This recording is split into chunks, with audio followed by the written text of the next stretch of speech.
নমস্কাৰ বন্ধুসকল, মাঘৰ বিহুৰ শুভেচ্ছা জ্ঞাপন কৰিলোঁ আপোনালোক সকলোৱে। অসমীয়াৰ বাপতি সাহোন ভোগালী বিহুত ভোগালী মানে কি এনি টাইম খোৱা বোৱা চলিয়ে থাকিব, মাছ মাংস এনি টাইম চলিয়ে থাকিব, পিঠা পনা ভিতৰত সোমাব, দৈ চিৰা ভিতৰত সোমাব। গতিকে আমাৰ ডাইজেষ্টিভ চিষ্টেমটো উইক হ'ব পাৰে। ৰেড মিট হওক, পৰ্ক হওক, অইলি জাতীয় ফেটি ফুড হওক, এইখিনিতো আমাৰ পেটৰ ভিতৰত সোমাবই। গতিকে পেটে সমস্যা দিব পাৰে। গতিকে মই যিখিনি শিকাম সেইখিনি এইকেইদিন ৰেগুলাৰলি কৰক, তেতিয়া আপুনি পেটৰ যিখিনি সমস্যা হওক, গেছৰ সমস্যা হওক, ফেটি লিভাৰ সমস্যা হওক, ইনডাইজেশ্যনৰ সমস্যা হওক, কনষ্টিপেশ্যন, পায়খানা ভালকৈ যদি ক্লিয়াৰ নহয়, এইকেইটা আসন কৰিব, আপুনি নিশ্চয় ঠিক। আপোনালোকে প্ৰথম ফাৰ্ষ্ট আসন কৰিব ভুজংগাসন। ভুজংগাসনত আপোনালোকক শিকাইছিলোঁ কেনেকৈ কৰিব। দুইখন ভৰি লগাই ল'ব, ঠিক আছে, আৰু দুইখন হাত চৌদাৰ কাষত ৰাখিব, থুতৰিটো তলত ৰাখিব। লাহেকৈ কি কৰিব, উশাহ লৈ আমি চেষ্টটো ওপৰলৈ উঠাম, বাট ভৰি দুটা ভৰি আমি জইন কৰি ৰাখিবলৈ চেষ্টা কৰিম যিমান পাৰোঁ, ঠিক আছে। তো ফাৰ্ষ্ট আমি কাষত হাত ৰাখি ল'লো, হাত ৰাখি লৈ লাহে লাহে ব্ৰিডিং কৰি ওপৰ, আৰু যিমান পাৰোঁ এই দুটা শোল্ডাৰ এক্সপান্ড কৰিব। ইয়াতে মেইনটেইন কৰিম আমি, এইটো পজিশ্যনত আমি মেইনটেইন কৰিম যিমানটো পাৰে। বোলে ইমানটো পাৰিছে, ইমানতে থাকিব, একেবাৰে যিমান দূৰ পাৰে সিমানে পিছলৈ যাবলৈ চেষ্টা কৰিলে হ'ল, ঠিক আছে। ব্ৰিডিং কৰিব, ইয়াত 6 ছেকেণ্ড হোল্ড কৰিব। 1 2 3 4 5 6 শ্লোলি ডাউন কৰিব। তো বন্ধুসকল, আমি কৰিলোঁ ভুজংগাসন। ইয়াৰ পিছত কৰিম আমি উষ্ট্ৰাসন। ডাইজেষ্টিভ চিষ্টেম ঠিক কৰিবৰ কাৰণে বহুত লাভদায়ক হয়। তো উষ্ট্ৰাসন আমি কেনেকৈ কৰিম আপোনালোকক দেখাই দিছোঁ, চাই ল'ব। দুইখন ভৰি কাণত, আমি যে আগতে কাণত ধৰিছিলোঁ, সৰু থাকোঁতে কাণত ধৰিছিলোঁ, চেম পজিশ্যনত থাকিলে হ'ল। খালি ভৰি দুটা নীৰ ওপৰত থিয় হৈ ল'ব, আৰু ভৰি দুটাৰ মাজত 2 ফুট ব্যৱধান ৰাখিব। অ'কে, ব্যৱধান ৰাখি কঁকালত হাত দিব। যিসকলে পাৰে নৰ্মেলি কৰিব, বেক বেণ্ডিং কৰিলে হ'ল। আৰু যিসকলে পাৰে ৰাইট হেণ্ড, আমাৰ যিটো হিলছ আছে, গুৰুহা আছে, গুৰুহাত দিবলৈ চেষ্টা কৰিব। দেন লেফ্ট হেণ্ড গুৰুহাত দিবলৈ চেষ্টা কৰি যিমান পাৰে আগত পুছ কৰিব। ইয়াত আপুনি আৰু চিনটো, আমাৰ যিটো থুতৰি হয়, যিমান পাৰে তললৈ আনিবলৈ চেষ্টা কৰিব, লাইক দিছ। কৰাৰ পিছত আমি কৰিম শশাংগাসন। এইটো কৰিবই লাগিব, মাষ্ট বি। আমি টোজটো পিছলৈ দি ল'ম, হিপছ টোটেলি হিলছৰ ওপৰত থাকিব, হাত দুখন ওপৰলৈ উঠাম, breath in and breath out কৰি তললৈ ডাউন কৰি ল'ব। ফৰহেডটো আমি মাটিত লগাই ৰাখিম, আৰু দুখন হাত যিমান পাৰোঁ আগলৈ লৈ যাম, আৰু হাত দুখনৰ মাজত ব্যৱধান 2 ফুট ডিষ্টেন্স থাকিব, ঠিক আছে। আগলৈ লৈ যাম, লাইক দিছ। আপুনি যদি 6 ছেকেণ্ড উষ্ট্ৰাসনত, 6 ছেকেণ্ডটো যদি উষ্ট্ৰাসনত হোল্ড কৰে, তেতিয়াহ'লে 6 ছেকেণ্ড এই শশাংগাসনত হোল্ড কৰিব, ঠিক আছে। এইটোৱে কি কৰিব, আপোনাৰ পাচন তন্ত্ৰ অধিক শক্তিশালী কৰিব, আৰু লগতে যিবিলাকৰ থাইৰয়ডৰ প্ৰব্লেম হৈ আছে, পেৰাথাইৰয়ড হওক, হাইপাৰথাইৰয়ড হওক, এইখিনি কি কৰিব আপোনালোকক। থাইৰয়ডৰ T3 T4 হৰমন হয়, চিক্ৰেট নহয় কাৰণে থাইৰয়ডৰ প্ৰব্লেমে দেখা দিয়ে। সেইসকলৰ কাৰণে এই আসনটো বহুত লাভদায়ক। লগতে আমাৰ পাচন তন্ত্ৰ অধিক শক্তিশালী কৰে, লগতে যিবিলাকৰ কঁকাল বিষৰ সমস্যা হৈছে তেওঁলোকৰ কাৰণে যথেষ্ট উপকাৰী। গতিকে পৱন মুক্তাসন। পৱন মুক্তাসন মানে কি? পৱন মানে হৈছে বায়ু, মুক্ত মানে হৈছে উলিয়াই দিয়া। মানে আপোনাৰ দেহত যদি বায়ু সোমাই থাকে, গেছ সোমাই থাকে, তেতিয়াহ'লে সেইটো উলিওৱাৰ এটা আসন দিছে ঋষি মুনিসকলে। এইটো সময়ত মাছ তুমি কৰিবই, যিহেতু আপোনাৰ পেটত ধেৰ কিবা কিবি সোমাই আছে, মাছ মাংস, আমুক মানে পিঠা লাড়ু চব সোমাই আছে। গতিকে আপোনাৰ ডাইজেষ্টিভ চিষ্টেমটো অকণমান ষ্ট্ৰং কৰিব লাগিব, তেতিয়াহে পাচন তন্ত্ৰ আপোনাৰ শক্তিশালী কৰিব। গতিকে আমি কেনেকৈ কৰিম এবাৰ চাই লওক। ফাৰ্ষ্ট আমি শুই ল'ম, শুই লোৱাৰ পিছত আপুনি কি কৰিব, ৰাইট লেগটো ওপৰলৈ উঠাব 90 ডিগ্ৰী, দেন ভাঁজ কৰি ল'ব, আৰু দুইখন হাতে নিক ধৰি ল'ব। নিক ধৰি লোৱাৰ পিছত ব্ৰিথ ইন কৰিব এণ্ড ব্ৰিথ আউট কৰি চিন, আপোনাৰ নাকটো বা চিনখন এই নিটোত লগাবলৈ চেষ্টা কৰিব, লাইক দিছ। আৰু এই যি দুটা আমাৰ আঙুলি হয়, ভৰি আঙুলিটো ষ্ট্ৰেট কৰি ৰাখিবলৈ চেষ্টা কৰিব।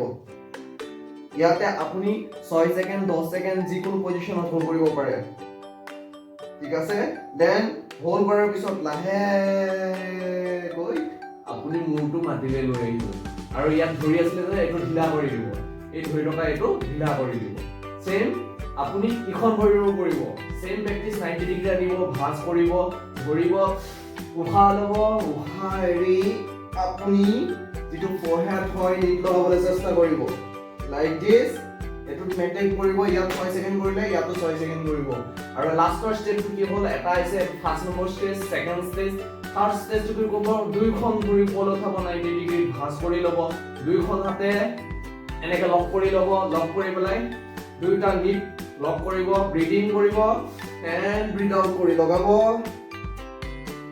ইয়াত আপুনি 6 সেকেন্ড 9 সেকেন্ড যিকোনো পজিশনত হোল্ড কৰি ৰাখিব পাৰে ঠিক আছে এইটো হৈছে পৱন মুক্তাসন তো বন্ধুসকল এই তিনিটা আসন মাজবি কৰিবই বেছি আসন নিশিকাও এই তিনিটা মেইন হয় কৰিবই লগতে আপোনালোকে কপালভাতিটো মাজবি কৰিবই কপালভাতিটো কেনেকৈ কৰিব কপালভাতি এই যে ক্ৰিয়া হয় সৎকৰ্মৰ এটা অংশ হয় কপালভাতিটো কেনেকৈ কৰিব এনি কমফৰ্টেবল পজিশনত বহি যাব বহি যোৱাৰ পিছত আপুনি এনি ধ্যান মুদ্ৰা আপুনি চিন মুদ্ৰা লগাব পাৰে বা জ্ঞান মুদ্ৰা লগাব পাৰে আপোনাৰ লগত কথা কি কৰিব লাগিব আমাৰ নাকত যদি কিবা এটা শুনাই আমি কি কৰো উলিয়াই দিব ট্ৰাই কৰো সেম প্ৰেক্টিস ইয়াতো কৰিব লাগে কেনেকৈ কৰিব আপোনালোকে মেডিটেটিভ পোস্চাৰ বহি যাব খালি মেৰুদণ্ডটো সিধা কৰি ৰাখিব সিধা কৰি নাৰাখিলে কিন্তু প্ৰবলেম আছে প্ৰপাৰ কাম নকৰিব গতিকে মেৰুদণ্ড সিধা কৰি ৰাখিব হাত দুখন ওপৰত ৰাখিব কি কৰিব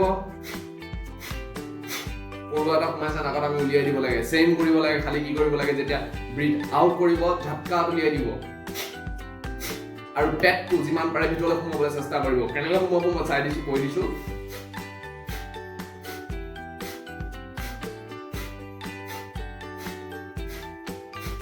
অন্তত 10 বাৰ কৰক নহলে 20 বাৰ কৰক 20 বাৰ আপুনি যেতিয়া ষ্ট্ৰোক কৰি পেলাই 20 বাৰ আপুনি অলপ দেৰি ৰখি যাব যেহেতু আমাৰ এটো কি কৰিব ডাইজেষ্টিভ সিস্টেমত ইফেক্ট কৰি আছে মণিপুৰ চক্ৰ আমি ফুস মাৰি আছো ডাইজেষ্টিভ সিস্টেমটো আপ এন্ড ডাউন হৈছে কি হৈছে আপোনাৰ সংকোচন হৈছে প্ৰসাৰণ হৈছে সংকোচন হৈছে প্ৰসাৰণ হৈছে আমাৰ ইয়াত থকা বায়ু চায়ু কি আপুনি উলাই গুচি যাব আৰু লগতে আমাৰ ষ্টিমুলেশন হ'ব আমাৰ স্মল ইন্টেষ্টাইন লাৰ্জ ইন্টেষ্টাইন লগতে ওপৰৰ সাইডে কি আছে এটো লিভাৰ আৰু এটো পেনক্ৰিয়াছ কাম কৰিবনে কৰিবই কৰিব কি কাৰণে নকৰিব গতিকে যিবিলাক ডায়াবেটিস পেশেন্ট বিলাকৰ কাৰণে বহুত ভাল লগতে যিবিলাক ফেটি লিভাৰ হৈ আছে ফেটি লিভাৰৰ কাৰণে বহুত ভাল আৰু ইনডাইজেশনৰ যিবিলাক সমস্যা হৈ আছে যেনেকৈ প্ৰপাৰলি হৰমন সিক্ৰেট হ'ব লাগে কিন্তু হোৱা নাই প্ৰপাৰলি এনজাইম সিক্ৰেট হ'ব লাগে হোৱা নাই এইবিলাকৰ কাৰণে বহুত উপকাৰী লগতে নাৰ্ভাছ সিস্টেমত বহুত ইফেক্ট কৰে কিন্তু মই ডাইজেষ্টিভ সিস্টেমৰ বিষয়ে কৈ আছো গতিকে ডাইজেষ্টিভ সিস্টেমত এইটো বহুত ইফেক্ট কৰে কেনেকৈ কৰিব 20 বাৰ কৰিব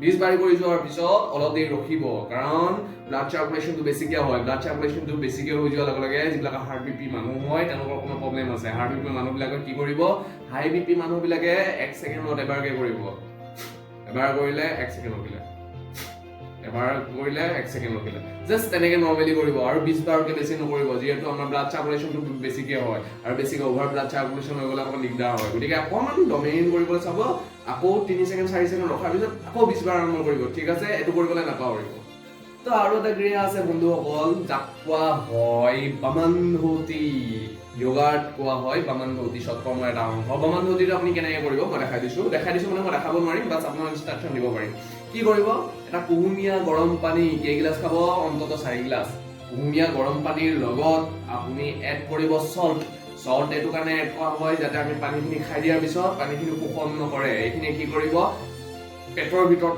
পানীখিনি জমা কৰি ৰাখিব লগতে 4 গিলাস পানী যদি আমাৰ পেটৰ ভিতৰলৈ যাব তাত থকা যিমানখিনি লেতেৰা বস্তু হয় গ্যাস্ট্ৰিক জাতীয় বস্তু হয় মানে আমলিক আমাৰ পদাৰ্থৰে জমা হৈ থাকে এইটো কি কৰিব লগত মিক্স হ'ব আৰু তেতিয়া কি কৰিম সেইখিনিটো আমি বাহিৰলৈ উলিয়াই নিব লাগিব গতিকে কেনেকৈ কৰিম আমি আঙুলিটোৰে লাহেকে মুখখনত লগাই দিম আলজিবাখনত যেতিয়া আঙুলিটো লগাই দিম আমাৰ কি হ'ব ভমিটিং